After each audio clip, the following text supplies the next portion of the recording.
jour. Au démarrage de l'application, nous allons choisir l'option Générale.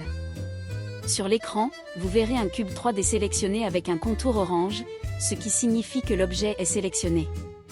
Nous allons pour le moment supprimer cet objet avec la touche X ou Suppr. Tout en haut de l'écran à gauche, vérifiez que vous êtes en mode objet.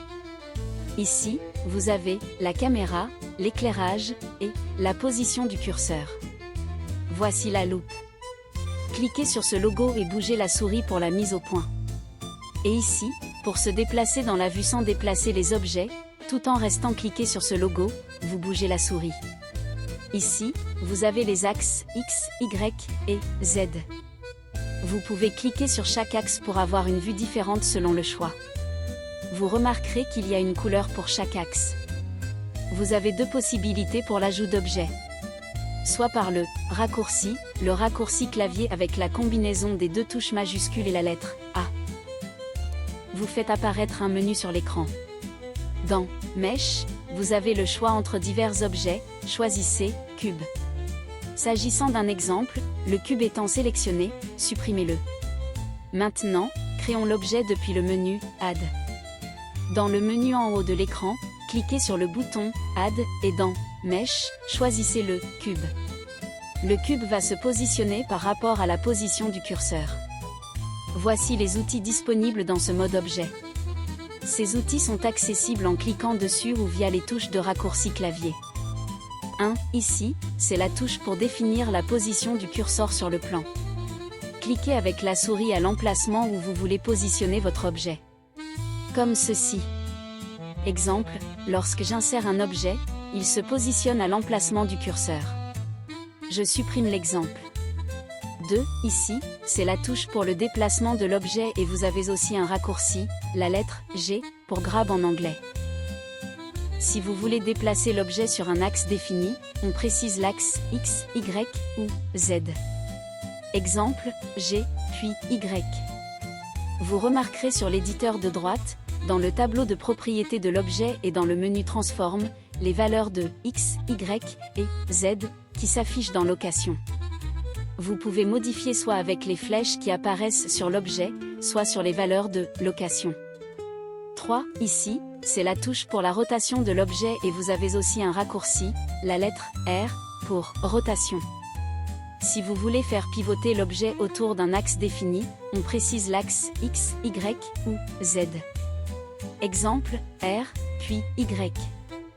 Vous remarquerez sur l'éditeur de droite, dans le tableau de propriétés de l'objet et dans le menu Transform, les valeurs de X, Y et Z qui s'affichent dans Rotation.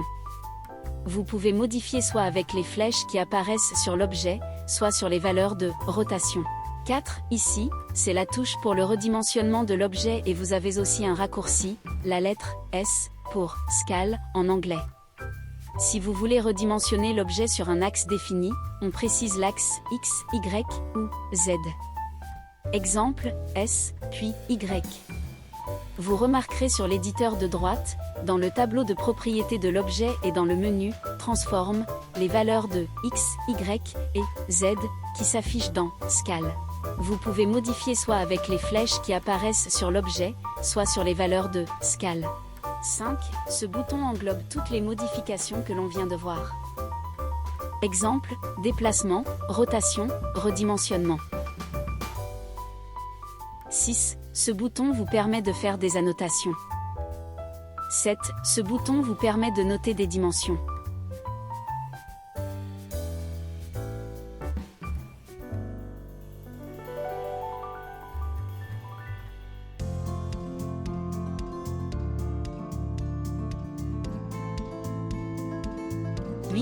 Ce bouton vous permet de créer à main levée des formes.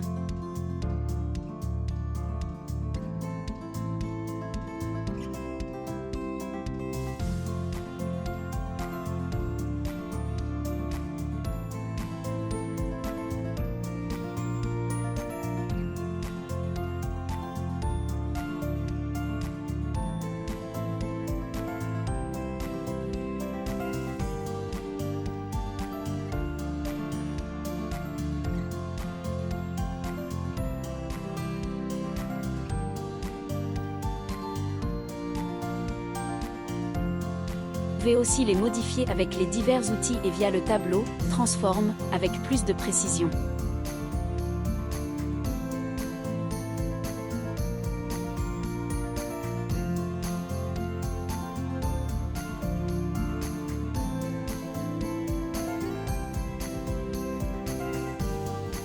Chaque fois que vous créez un objet,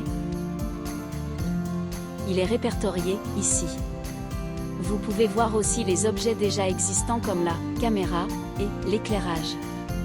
Vous pouvez les renommer en double-cliquant dessus. Il est d'ailleurs fortement recommandé.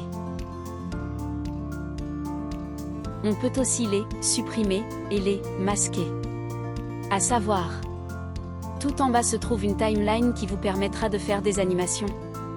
Ici se trouve le numéro de chaque image. Actuellement, le nombre d'images est de 1 à 250, ce que l'on peut modifier. Appuyez sur la touche « I » pour créer une image clé à chaque nouvelle disposition de l'objet sur la timeline.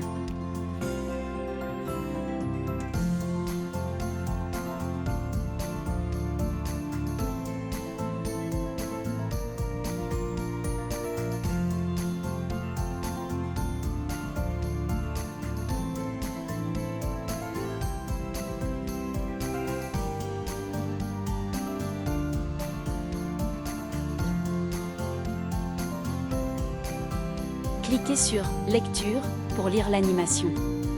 Merci et entraînez-vous avant de passer à l'étape suivante. N'hésitez pas à liker si vous avez apprécié mon tuto et de vous abonner. À bientôt! À bientôt sur les tutos de GG.